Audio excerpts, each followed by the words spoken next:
চট্টগ্রামের শুটকির সুনাম ছড়িয়ে আছে দেশ বিদেশে, কিন্তু কালের বিবর্তনে সেই শুটকির ঐতিহ্য হারিয়ে যাচ্ছে। ব্যবসায়ীদের দাবি, সাগরে মাছ কম, এরপর লাভের অংশ নিয়ে যায় ব্যাংক। সহজ শর্তে ব্যাংক ঋণ পেলে দেশের চাহিদা মিটিয়ে বিদেশে ওই শুটকি রপ্তানি করা যায়, তবেই এই ব্যবসা লাভজনক হবে।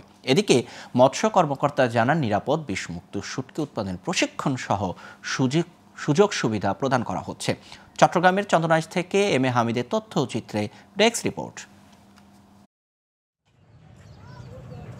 বছর কয়েক আগেও চট্টগ্রামের কর্ণফুলী নদীর তীরবর্তী শুটকি পল্লীতে ছিল ১৩০টি চাং, তা কমে এখন অর্ধেকে নেমেছে। এ পল্লীতে শুটকি উৎপাদনে জড়িত প্রায় ১০,০০০ শ্রমিক। চাং কমতে থাকায় কাজ হারাচ্ছে শ্রমিকরা। যারা এখনো পূর্বপুরুষের পেশা টিকিয়ে রেখেছে, তারা ভুগছে অর্থকষ্টে। সরকারি পৃষ্ঠপোষকতা না পেলে এ পেশা টিকিয়ে রাখা কষ্টসাধ্য হয়ে উঠবে বলে জানান ব্যবসায়ীরা। আমরা কোনো সরকারি ব্যাপার সাহায্য সহযোগিতা নাই, এমনি আইয়ে মাঝে মিয়ালে বা আমাদেরকে এই ধরনের ছবি উঠে নিচ্ছে বা রিং দিব, মানে আমাদের কোনো সহযোগিতা দিব বলছে। সরকারি কোনো সহযোগিতা পাইলে বা সাহায্য পাইলে আমরা আরও উন্নত মানের মানে কি শুটকি শুকাইয়ে সাপ্লাই দিতে পারি। যদি আমরা সরকারের কোনো ধরনের সহযোগিতা পাই, তাহলে আমরা বাইরে মালগুলো ফাটানোর জন্য আমরা একটা ন্যায্য মূল্য পাবো।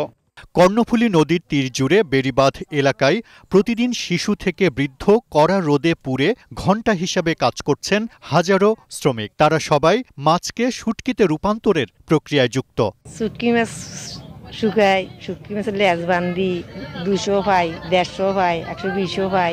তোর মাছ পাই বেতন এটা আড়ারে ২০০ টিয়া ১৫০ টিয়া দিয়ে লাগে হাত করি। সরকারিভাবে কোনো প্রকল্প এলে শুটকি ব্যবসায়ীদের দেওয়া হবে বলে জানান উপজেলা মৎস্য কর্মকর্তা। নিরাপদ শুটকি উৎপাদনের জন্য আমরা প্রতি বছর তাদেরকে প্রশিক্ষণ দিই এবং পরামর্শ দিই, এবং এই বছরের আমরা লক্ষ্যমাত্রা নির্ধারণ করেছি আনুমানিক প্রায় ৩৫০০ মেট্রিক টন শুটকি উৎপাদন হবে, এবং আমরা নিয়মিত এগুলো তদারকি করতেছি।